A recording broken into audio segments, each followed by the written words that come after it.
the top stars from Hollywood and from all over the world to entertain you on a giant screen with a few colorful motion pictures you've been hearing about and reading It's about. showtime, folks. Enjoy the show. We're delighted to have you with us. They're driving theater. You'll find something to please you to add to your evening's enjoyment. Is pleased to bring you our feature presentation.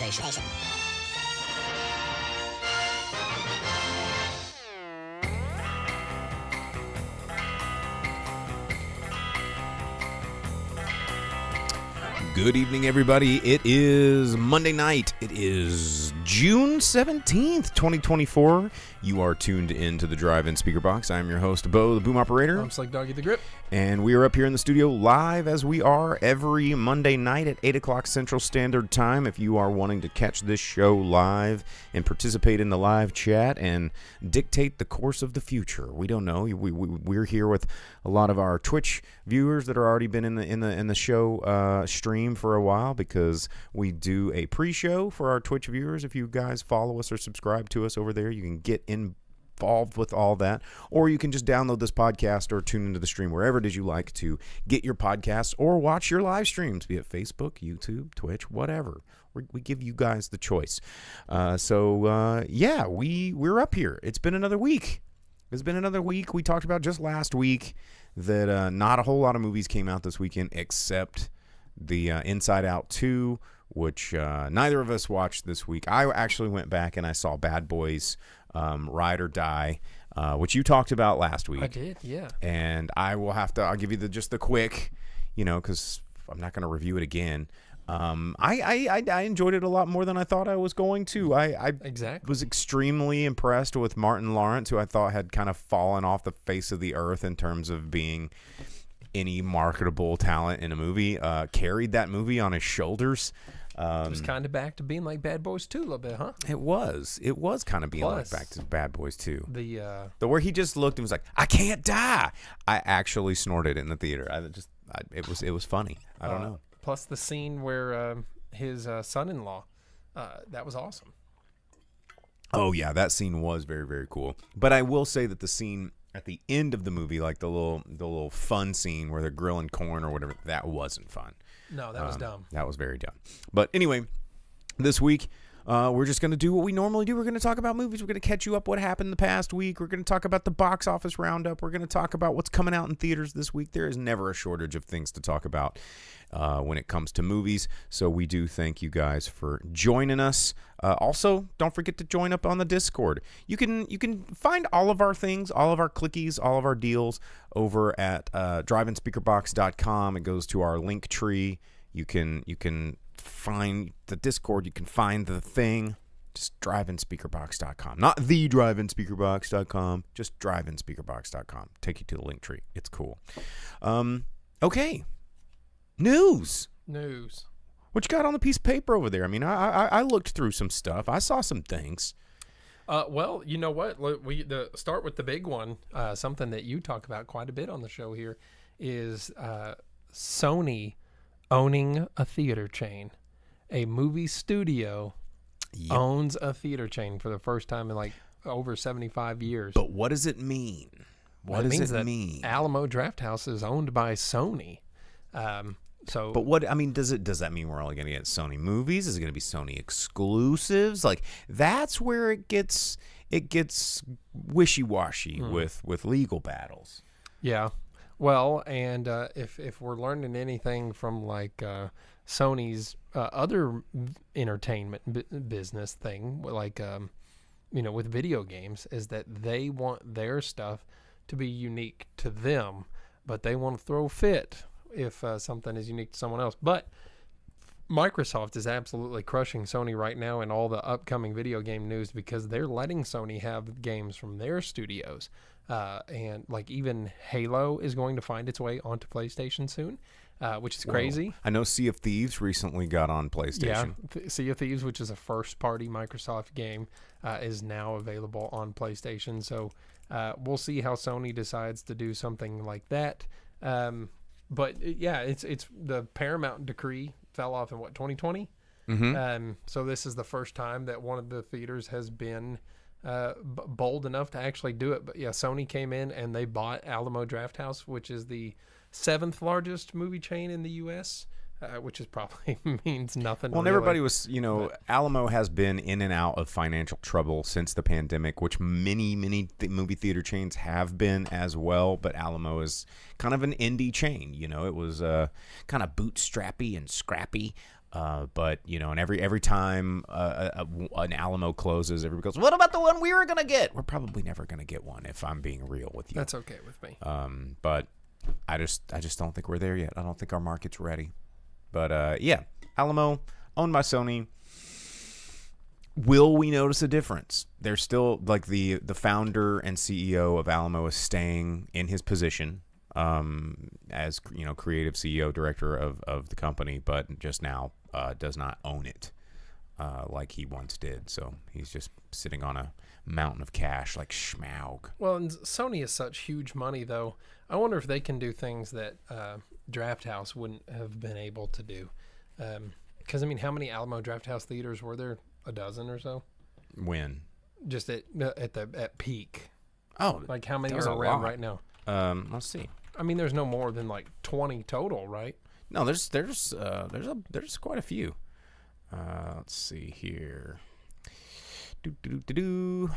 Has there was like a handful in Texas, and then they kind of spread out.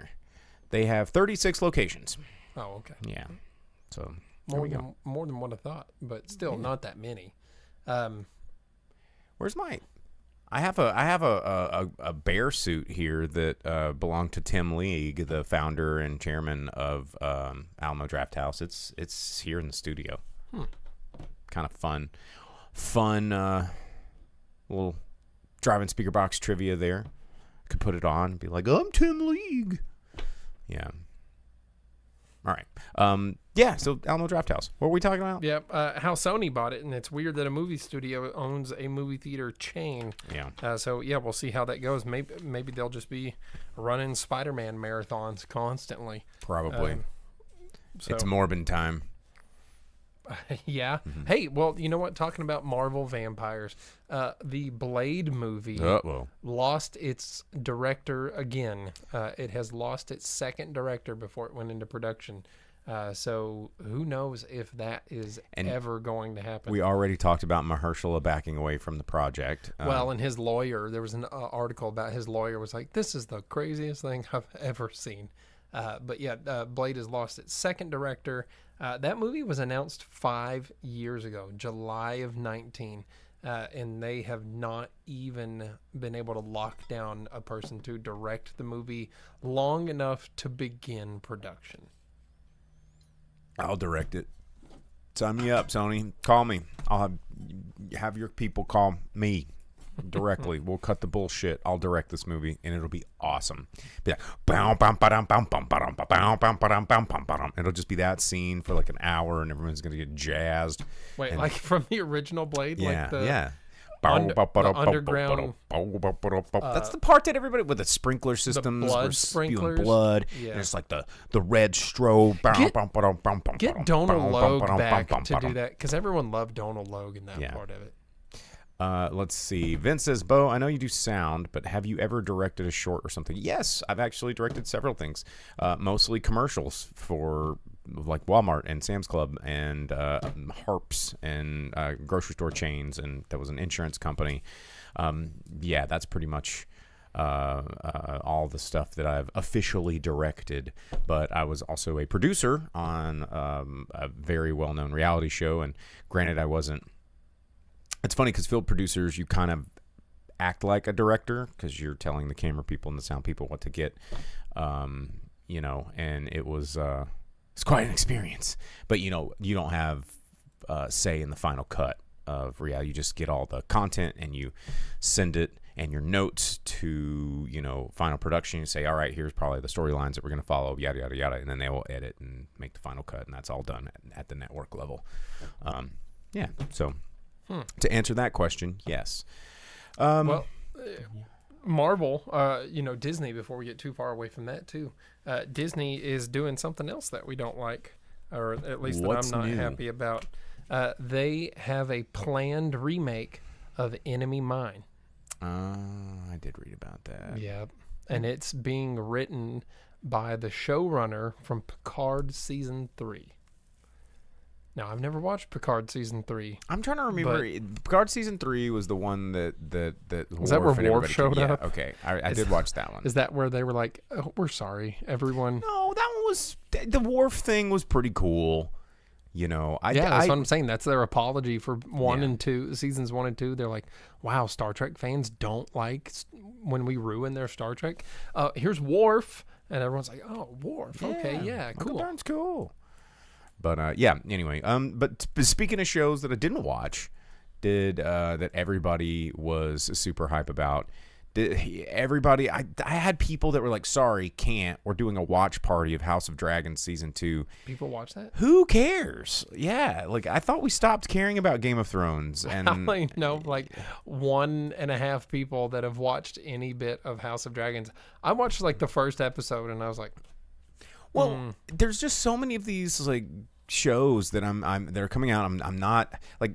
The next season of Boys came out, and I didn't watch that because I'm like, here's another show. And then Outer Range season 2 came out, and I'm already like, forgotten about season 1. I forgot that Boys season 4 is out now because it's just been so long season since 4. That's what I meant since to say. season 3 that like I'm detached from it. I was so invested and interested in Boys 1 through 3, and now I'm like, just forget that 4 is even there. There's just so much to keep track of now. I don't know. House of Dragons season 2 just happened, and everybody was. I knew some people talk about it. Vince says, "Oh, how was Outer Range season 1?" I actually really enjoyed Outer Range. I thought it was pretty cool. One of those like sleepy, sort of slow burn, sci-fi, westerny, not like Cowboys and Aliens sort of sci-fi western, but and Josh Brolin's always really great to watch. I thought it was cast very well, and it left enough mystery about time and space. I enjoyed it, but I just watched the first episode of the new season the other day, and I'm just trying to get back into it. Movie Albert coming in with a hot take saying that he doesn't like The Boys at all. Some of it's pretty good, but mainly it's just really two New Zealanders fighting each other, and neither one of them is a New Zealander, right? I think so. For me, The Boys season 1 didn't draw me in, because I'm a big Ben Edlund fan of the Tick fame, and that superhero satire for me has a very particular style that I like, and it's Ben Edlund. So when The Boys came out and it was like, wiener sex, what would superheroes do? They just have sex all the time, and then it would explode wieners because one of them was small and go inside of another. That was wiener, in the third and, season. And like they leaned into a lot of that stuff, and when the show actually got a little bit of footing where that was the minority of the show and the majority of the show was a little bit more narrative driven, then the show actually gets a little bit better, I think. But there was the first episode or first handful of episodes are just super cringy. Yeah, well, it does kind of revert back to that. It goes backwards a little bit because in the third season there was just an obscene amount of just brutality for it just to be there, kind of a thing. Yeah. Yeah. What else was in the news this week that I wanted to talk about? No, let's see. What's that with Worf right there? Oh, it was just an article about how he did a lot of his own stunts. I see. And, Michael Dorn's cool. Three Body Problems getting a new movie.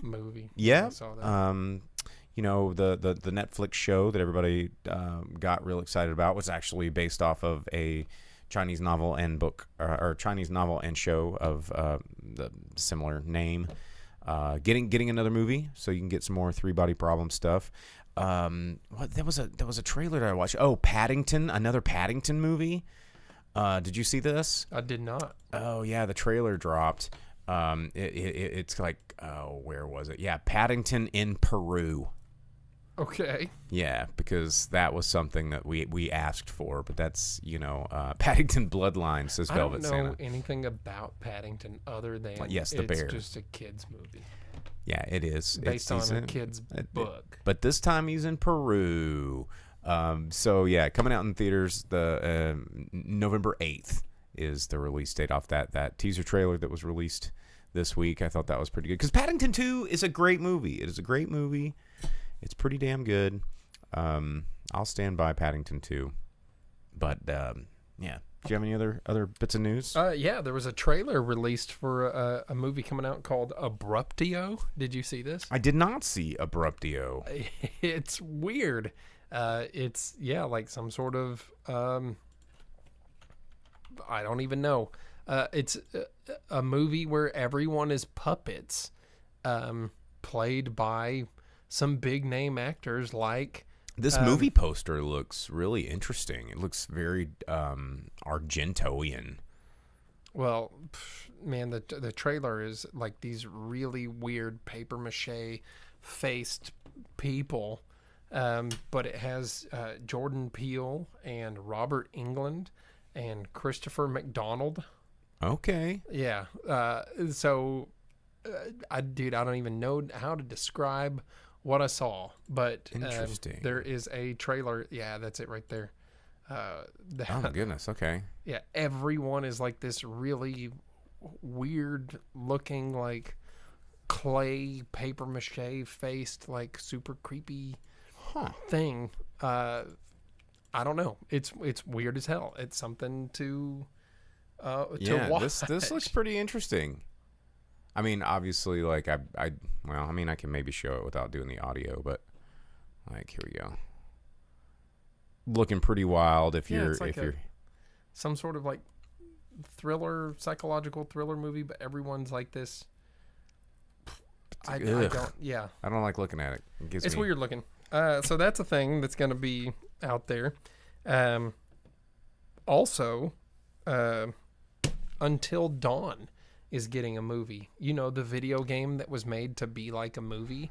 And is now actually getting a movie? Is actually being a movie, but they're not casting anybody from the game in the movie because it had like Rami Malek, Hayden Panettiere, Peter Stormare is in there. I do love Peter Stormare. And others, but these people, like a lot of them were captured and it's their face and them acting like Rami Malek is just Rami Malek in this, but they're not bringing any of them in for the actual movie made about the video game that's made to be like the movie.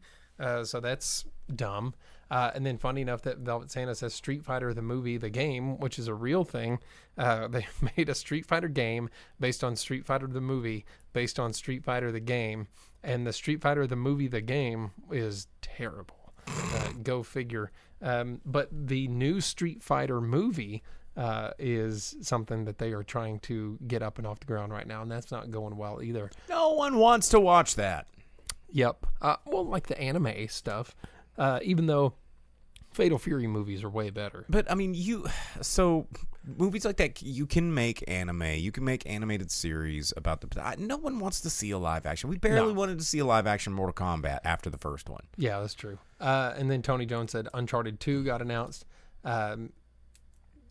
Remaking Neverending Story. I did see about Uncharted 2. I don't know how they're going to do Uncharted 2 because all the good parts in the Uncharted movie, they took all of the fun cinematic parts from the first 3 Uncharted games and put them in the movie. And they also did that with Aquaman. Aquaman just did Uncharted 2 as their movie. That's what these studios are doing. They're just like chalk everything in there. If it does well, then who cares? We're just going to write it off the hip on the next one, and it'll be all original content. It's going to suck, and we'll make our money, and I'll keep going.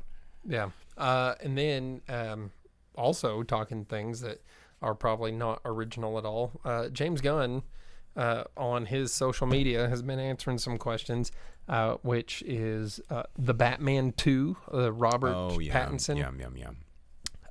They're still working on its script, so it has been pushed back to 2026 right now. So no telling if we're going to get. Golly, you're gonna have to wait for some more Batman. That Batman 2, and then the new Batman that will be part of the DC cinematic universe, not the DC extended universe.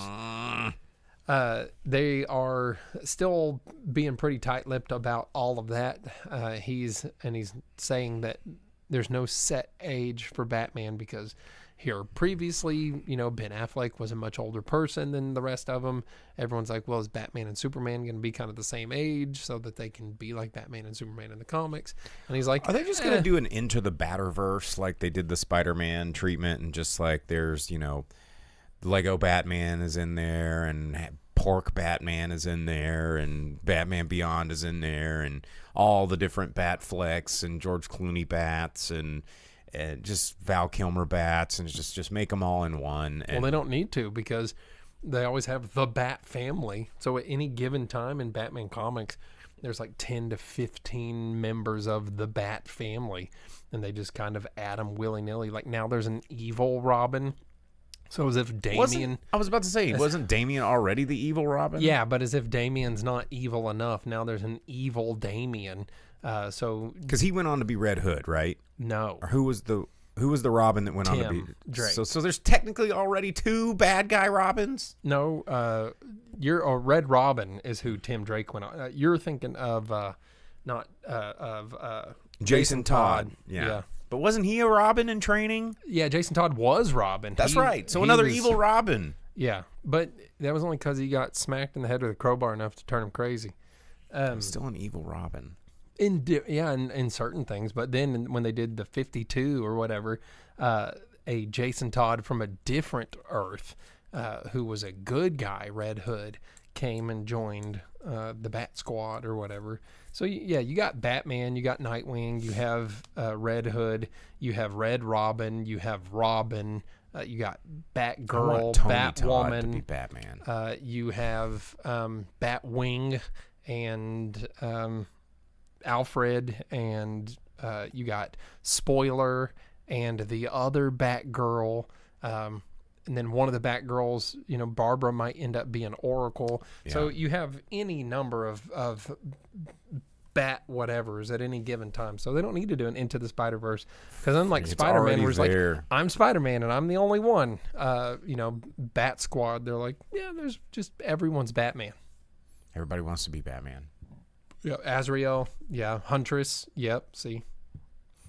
You have Tommy being evil Bruce Wayne, and now there's the evil Robin, and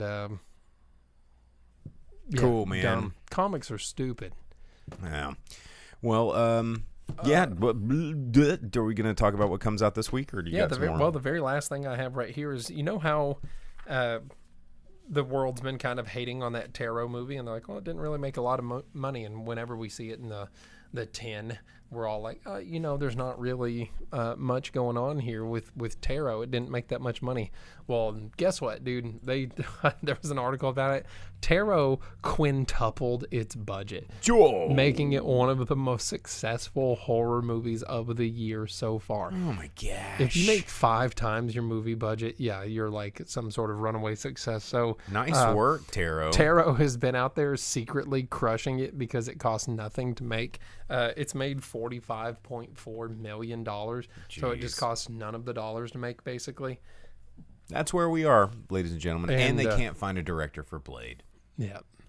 So, also, I don't know why more studios aren't looking at what Godzilla -1 did, and they're just like, why are we spending $300 million and blowing through directors when we can just put out a movie? And as long as we care about the movie somewhat, find someone who cares. Either care about the movie or make a horror movie. Yeah. Horror movies, man. That's why there always at least one out there, because it's making money. Well, do we want to talk about what's coming out in theaters this week? Yeah. Speaking of horror movies and everything else that comes out, there is one horror movie that comes out this week. I guess we'll just go ahead and start with that one, yeah? Or do we want to talk about the... it's not a horror movie, but he is kind of a creepy icon. I don't know if you guys are familiar with the band Ghost. They effing rock, by the way. Ghost, you may have seen the guy. He looks like this corpse painty sort of priest dude, and their music does not sound nearly as hardcore as they look. Oh no, not at all. It's kind of like Kiss. You like, oh my, it must be just satanic heavy metal, and they're just like, cocky rock and roll, Ghost is, again, you look at this dude and you think They look like black metal, and they sound like not that. they're just rad.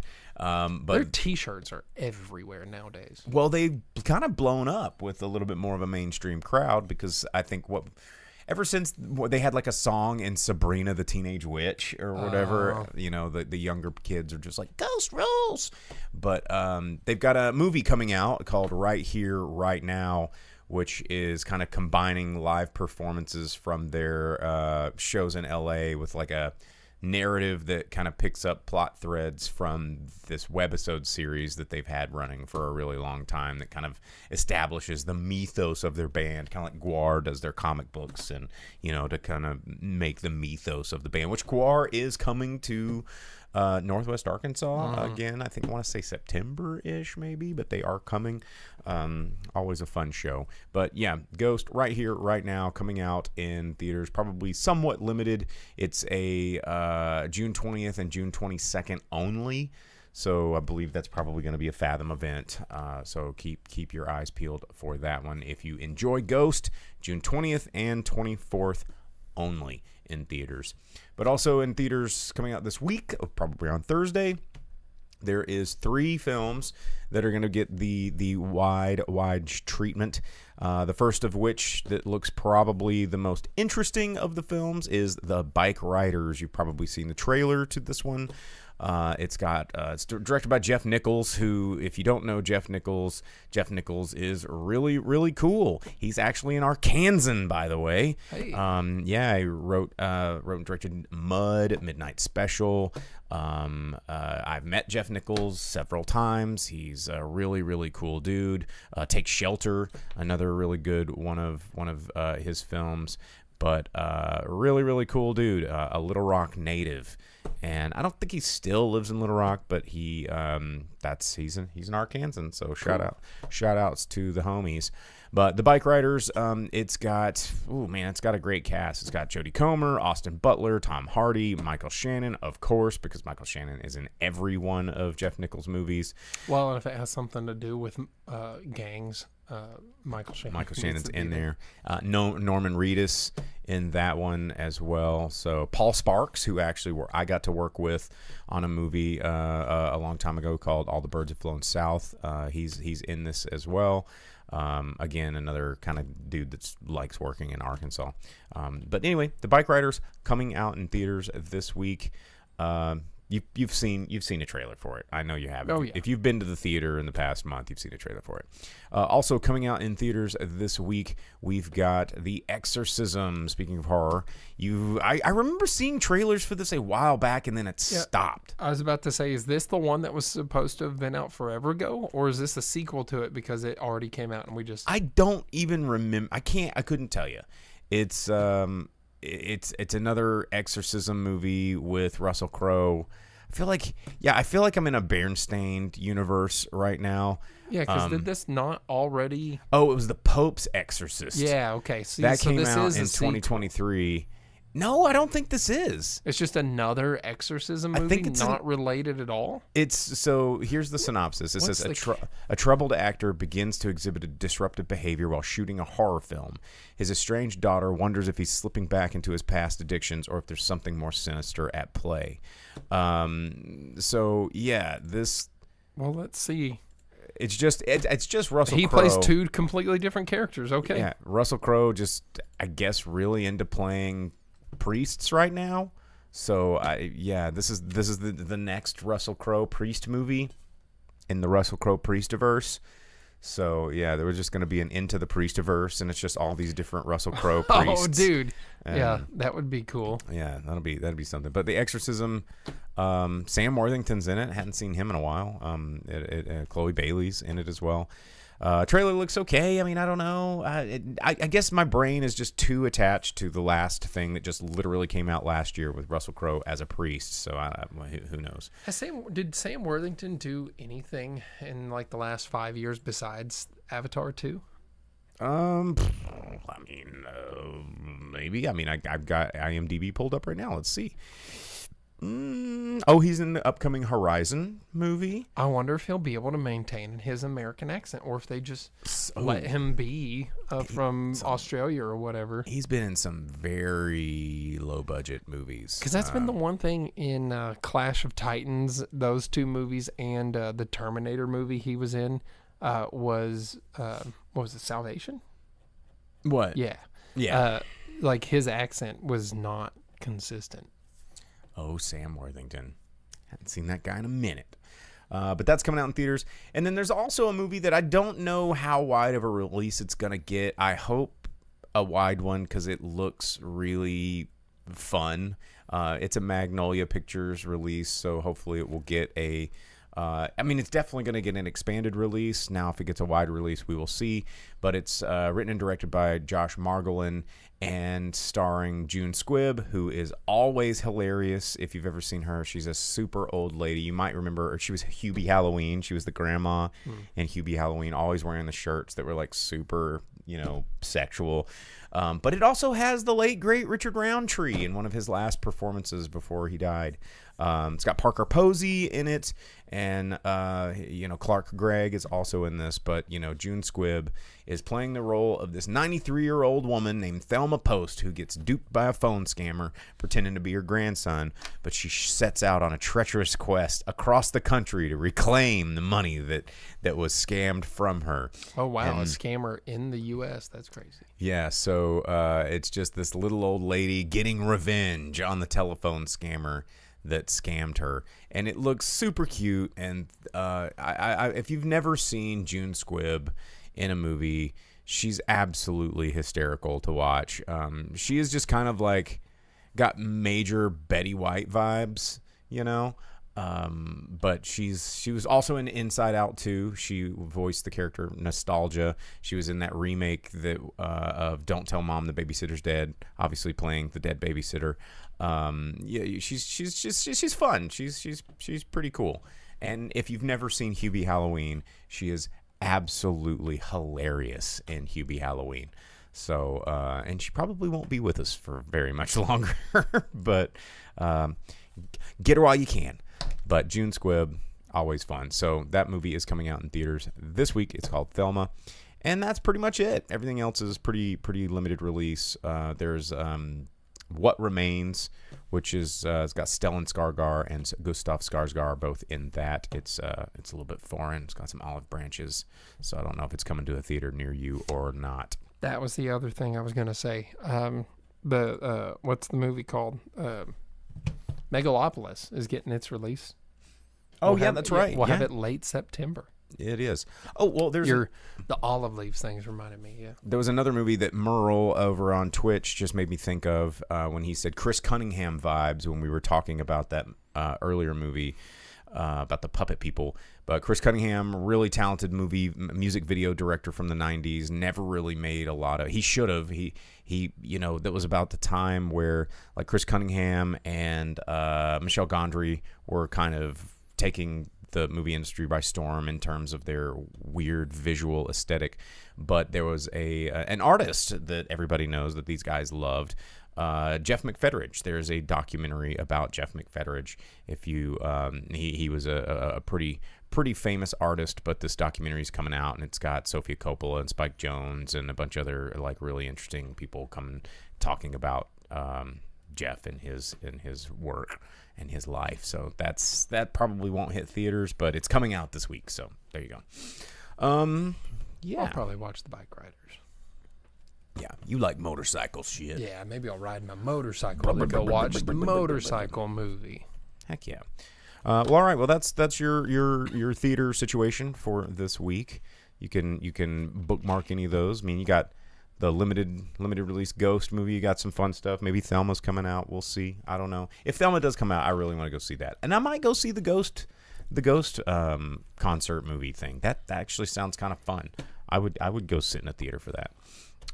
Especially, are you looking up our local listings or? I was going to check Fathom Events here because I think we talked about how there was a Fathom event thing coming up here. I mean, Lord of the Rings was playing this weekend. Now they are going to do it again. Are they? Because money. Yeah. 24th, 22nd, 23rd, and 24th, because it's been Saturday, Sunday, Monday. And that's been the hard part about it, especially yesterday being Father's Day. That's definitely and the hard for showings me. are always in the middle of the day. They've been 4 p.m. showings. Well, they have to be. The movie's like 3.5 hours long. Yeah, so South Park Bigger, Longer, and Uncut is going to be on the 23rd and the 26th. That was something we talked about a little earlier. So yeah, we got More Ghibli Fest kicking in. Princess Mononoke on the way, right? Yeah, more Lord of the Rings, South Park, and then Ghibli Fest. Mononoke is not until July, mid-July. Gotcha. But that's right around the corner. I mean, it's mid-June right now, so. Yep. But yeah, if you got one more chance to check out Lord of the Rings in the theaters. Did you see any of the? No, dude, you didn't they're get to go always to at that? the worst time. I mean, you could have gone and seen the Sunday one and like. Or Well, what was the one no. that you didn't get to see last time they did Two this? Towers, which is Oh, yesterday, that which was Father's Day. Gotcha. And then last week it was sold out.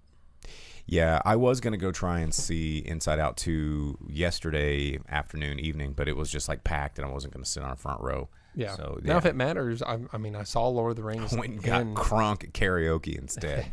I saw it was the a really good originals time. in the theaters, and I have the extended edition at home in like a really cool Blu-ray case. They don't do that anymore. I have like it's a collector's thing with a map and like all of the special disc and stuff. It's super badass. The new one's just in like a paper sleeve, which is lame. Yeah, that is lame. Paper? What's paper? Yeah, it's actually cheaper to go watch it in the theaters than it is to buy and take home if you want to do the 4K, because the 4K one is still like $80 or $100. I don't want to watch the 4K one. I sure do. No. No, I don't want to see it that crispy. Yeah. No. It's Yeah. bad. No, it's good. You get to see the strands of hair that Galadriel gives to Gimli. You know what I'm talking about? No, I don't want I You can see the texture of the limbus. don't want to see nobody's limbus. That's the bread, man. That's the elf bread. I know, but I don't want to see the texture of your limbus. I just want to watch a movie and get escaped into the magic. I don't want to be like, oh man, I can see the texture on the limbus. I just know it's there. That's the movie magic, man. No, there's no movie magic. You're just like, oh man, I can see You can see- Gandalf's pocket watch. You can see the hairs on the chin of the trolls. I can see that Ford F-150 on the ridge while the orcs invade. You know, Did they edit all that stuff out? Yeah, they've gotten rid of them. The original cut of Lord of the Rings Fellowship, when they're leaving the Shire, you can see like a car in the background. And you could see, Gandalf's wristwatch. Yeah, they got rid of that stuff quick. Well, it was like, what was the one from Game of Thrones, the Starbucks cup that everybody's freaking out about? They're like, oh my gosh, Yeah, I remember watching Ned that. Stark drinks frappuccinos. Yeah. Yeah, I remember watching that episode because it was in the last season, the troubled last season. And that's one of the great things about episodic airing is maybe you're gonna see some shit. Maybe you're gonna see a pocket watch. Maybe you're gonna see Gollum's nutsack, as Velvet Santa says over on Twitch. Nobody wants to see that. That Precious is just like shriveled up and evil. I think the search for Gollum has been put back onto YouTube. Maybe not its original listing that had been up for like 20 years, but there was a video, the search for Gollum, back up on YouTube the other day. So if you want to watch the fan film that the studio stole the name of and then sent them, won't let you see. yeah, they sent them a cease and desist letter after they stole the title of their fan film. We ain't trying to drop no plagiarism, Mr. Frodo. Yeah. I ain't dropping no weaves. Yeah, man, it's out there. Maybe you can watch that stuff. Yeah.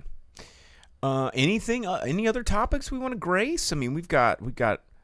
Yeah, hunting for Gollum. What did we say? Hunt for Frodo. I think it said search for Gollum. Search for Gollum. Hunt for Gollum. Taters. Hunt for taters. Gonna boil them, mash them, stick them in a stew. Was that like a YTMD? Where it was like, boil them, smash them, stick them in a stew. Boil them, smash them, stick them in a stew. Wow. Do you remember YTMD? You're the man now, dog. Yeah, hang on. Maybe there was like a potatoes, YTMD. Let's see. YTMND. Yeah, it'll do You're it. the man now, dog. Let's see. That's still a thing, huh? Of course it. Oh, it's just Uncle Phil. potatoes. What does it sound like? Mounds of mashed potatoes. Pillowy mounds of mashed potatoes. Pillowy mounds of mashed potatoes. Pillowy mounds of mashed potatoes. Pillowy mounds of mashed potatoes. Pillowy mounds of mashed potatoes. Pillowy mounds of mashed. Oh, it just keeps getting better. God, YTMT was like of mashed potatoes. Dude, what if this episode gets shut down For this, song? pretty sure that ain't nobody gonna shut us down for this funky groove. Ooh, these pillowy mounds of mashed potatoes. Pillowy mounds of mashed potatoes. God, you hear that funk solo? This is the funk we didn't get to have this weekend because Cameo on was Saturday. canceled. Oh man. Oh man. All right, back to actual movie talk. Man, I'm gonna tell you what real quick about Cameo since you brought it up because it has LeVar Burton in the music videos and that's close enough to movies and Star Trek. I had it all planned out how I was gonna do like the whole dances and everything from Word Up. I was gonna start out with like the detective dance that LeVar Burton does, and then go into like the cameo thing. I was gonna go get some thermoplastic and make me a red cod piece to wear to Cameo. That would have been pretty. No, you wouldn't have. Oh, I sure was, dude. But you didn't. Because they canceled. You found out that they canceled like 2 hours before the show. You telling me you were gonna make a cod piece? It was 7 hours before, but yeah, I was gonna get some thermoplastic. I got a heat gun. You just go to Hobby Lobby, get some thermoplastic heat gun, some red spray paint, and a clear coat, and got yourself a cod piece. Moose Jaws over on YouTube commented, "What did you guys think about the Fallout series? If you watched it, I'm sure you guys have already talked about it, but I missed it. I haven't watched it. I have, and I enjoyed it. I thought it was good. I never really played the Fallout series video games. I did play the Fallout Shelter game, which I thought was kind of fun. It was like a level building, design a thing, and so I'm familiar with the vaults and how they work, and a little bit of the Fallout lore, and the ghouls and all of this stuff was I understood. Nuke Cola and all that stuff was a thing that I knew. But the show was actually pretty decent. I really thought that they translated a game that I didn't think would necessarily resonate with a lot of people that have maybe never played the game, but they did a pretty good job of, the casting carried it. Walton Goggins is the freaking MVP. I feel like he is the new oh man, why am I drawing a blank on his name? It's like one of the greatest actors of our time. I talk about him all the time. The Reanimator? No. Dracula, and he was in The Professional, and he's in everything. He's so good. He was in Fifth Element. Bring Me the Stones. Gary Oldman? Gary Oldman. Yeah, God, why can I not think of his name? I feel like Walton Goggins is like the new Gary Oldman. He's so freaking good. Moose Jaws says on YouTube, I was kind of taken aback by how much I liked it. I had low expectation, but yeah, Walton Goggins is so good, and the rest of the cast was. Yeah, they just did a really good job like translating that to a wide audience. It had like Mad Maxy vibes. Each one of the character storylines. You had the Knight storyline, you had the Vault Dweller storyline, and the Ghoul storyline, and they all kind of crisscrossed and converged in a really nice way that I feel like they're going to have a really hard time doing that in another season. Sometimes first seasons kind of, they capture lightning in a bottle and then like recreating that same kind of like the first season of The Witcher was so cool because it was like these two timelines that were crossing into the middle, and then by the time you realize like, oh shit, I'm watching these two things kind of converge. It was really, really well done. So I'm looking forward to another season of Fallout. Obviously it's going to be a while, but they did, I think, just make an add-on to where Fallout 76 you can now play as a ghoul after the success of the TV show.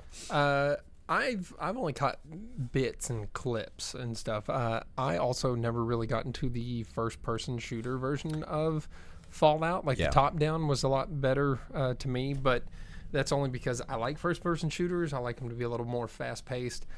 So the super, super slow pace and using the Pip-Boy targeting system thing what did they call that?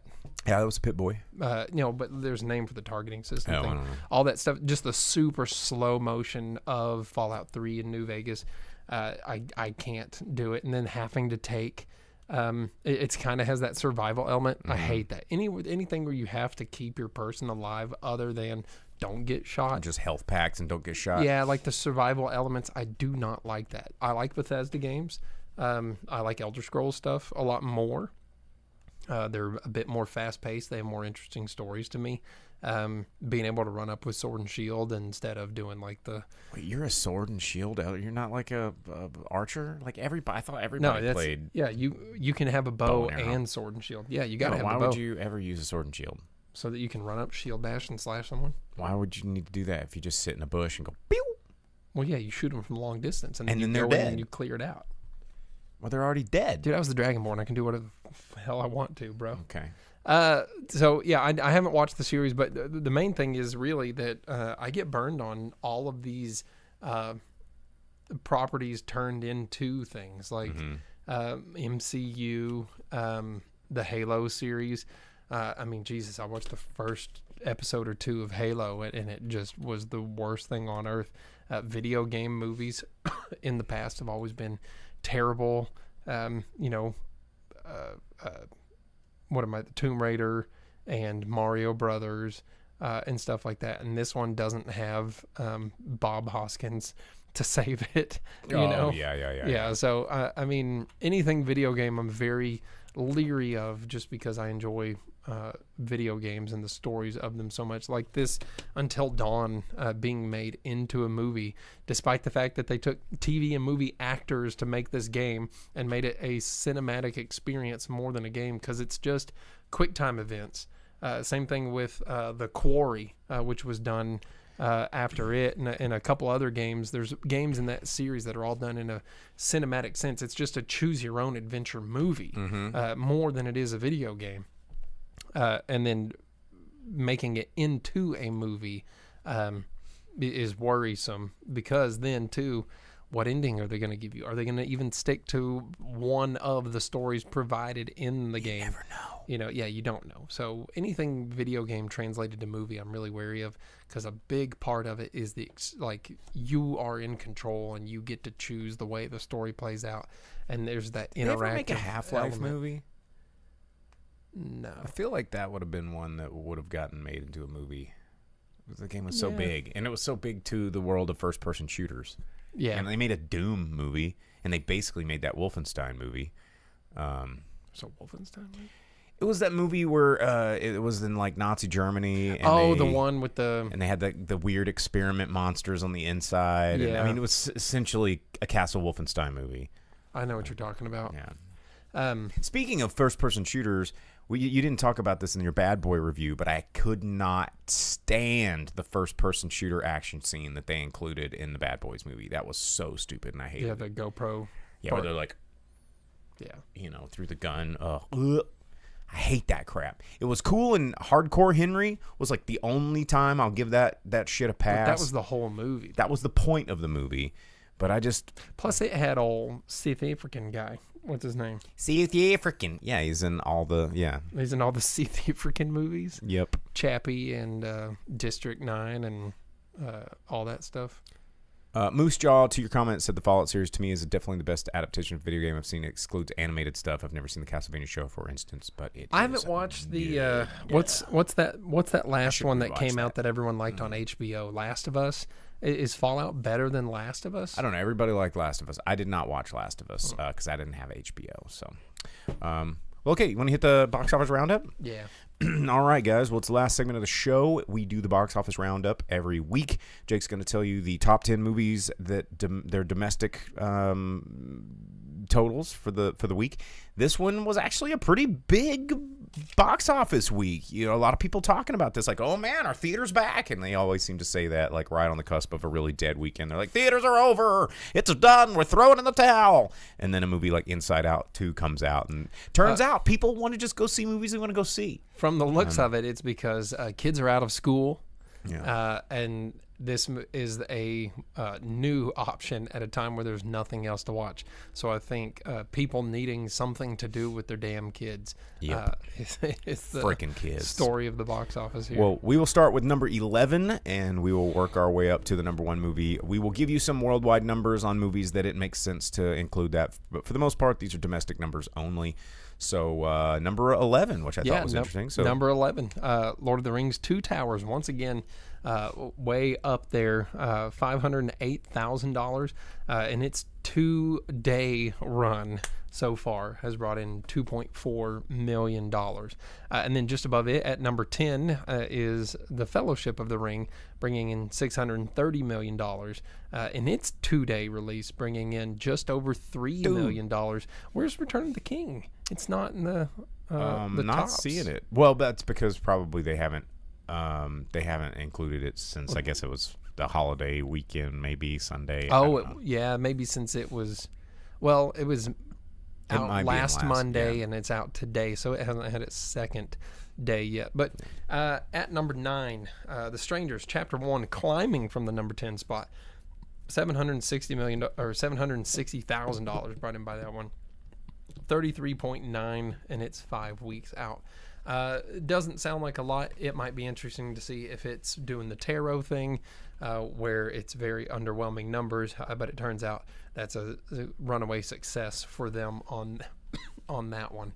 And then at number 8, staying in the top 10 in its 7th week out, The Fall Guy, $1.6 million. Which is also available on streaming. Yes. Or is it VOD? Yes. Okay. With 30 extra minutes of stunt footage.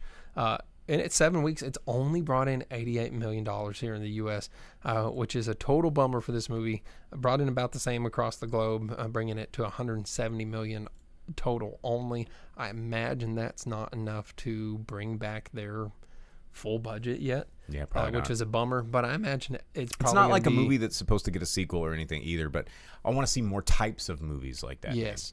I bet it's going to be big when it's on like streaming, free for streaming. yeah. Like Netflix and stuff like that, subscription streaming. It is kind of a bummer that the two very stunt-heavy movies weren't making a whole lot at the box office this week. Although, well, maybe Bad Boys. I wouldn't say that was stunt-heavy. There was a lot of choreography, but stunt double-heavy. But so I guess that counts. Yeah, it counts. It's not like Gosling was out there doing that stuff. He was doing some of it. He was doing some of it, certainly, but not all of it. Just like Will Smith was doing some of it. Pretty sure Martin Lawrence was doing none of it. Well, yeah, sure, but I mean, why would you? He should have dressed up as Big Mama at least once. Just above Fall Guy, coming in at number 7, dropping another spot on the list. Furiosa, Mad Max Saga, 4 weeks out already. Wow. Yeah. You reviewed that one. 2.6 million brought in by it, 63.3 in the U.S., 97 million in the rest of the world, bringing it to 160 million They're total. not happy with that. Well, screw them. Who cares? Why'd you even make it? Good for Chris Hemsworth or whatever, because everyone's been like, he's pretty good. He was pretty good in it. But no one needed that movie. And then at number 6, The Watchers, the Shyamalan film here, not the one you're thinking of, The Daughter, $3.5 million in its second week.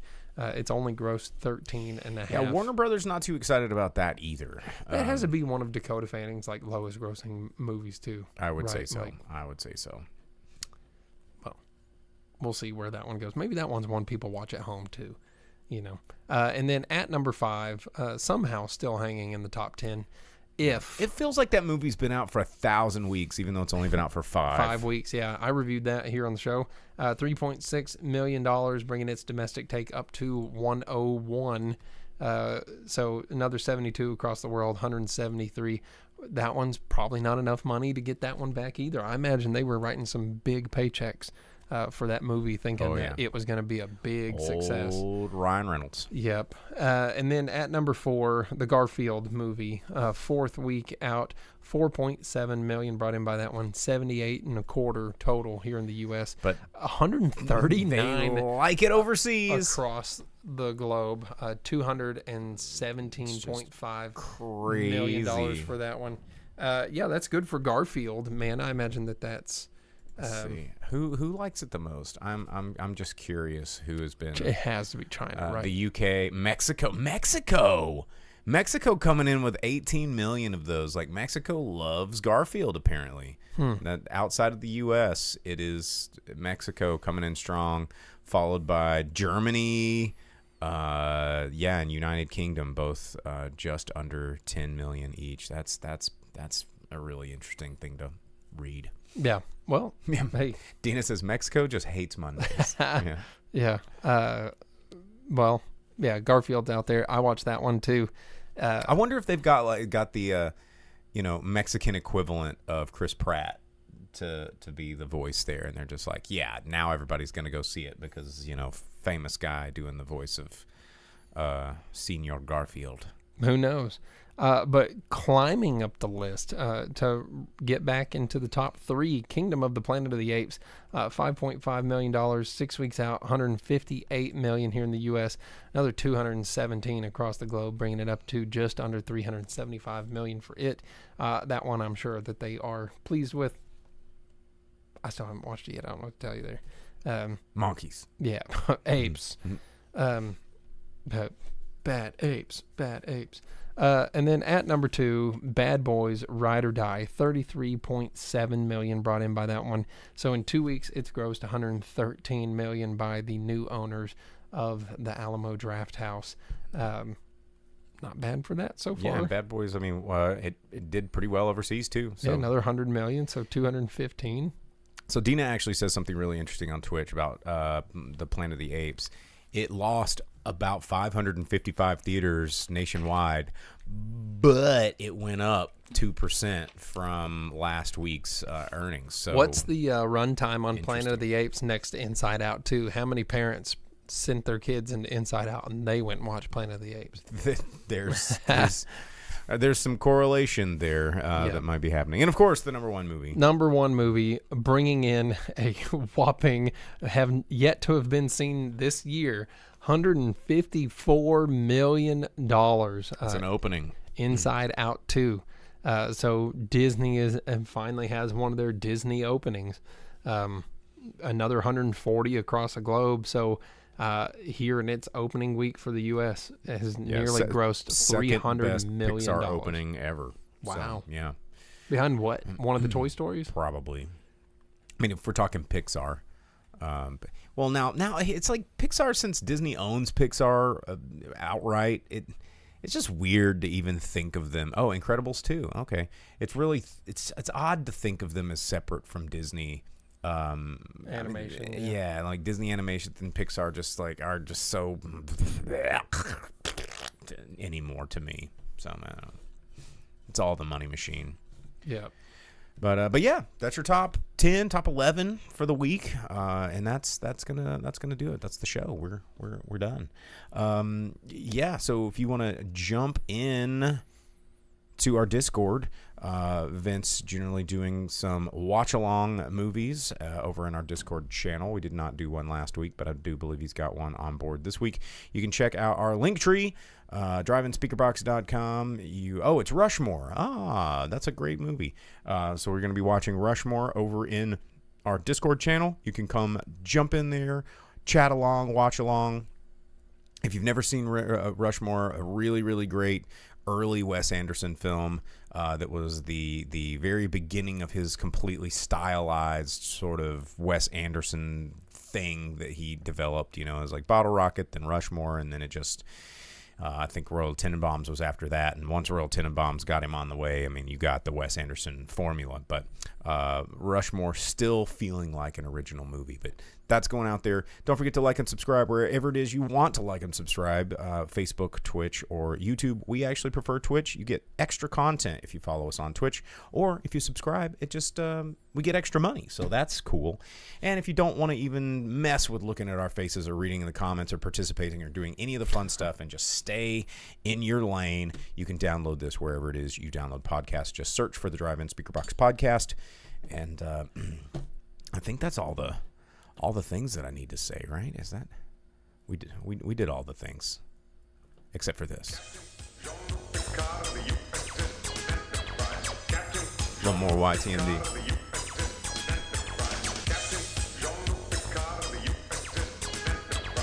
This is your favorite, right? Jake, it's Star Trek. You just do it all night.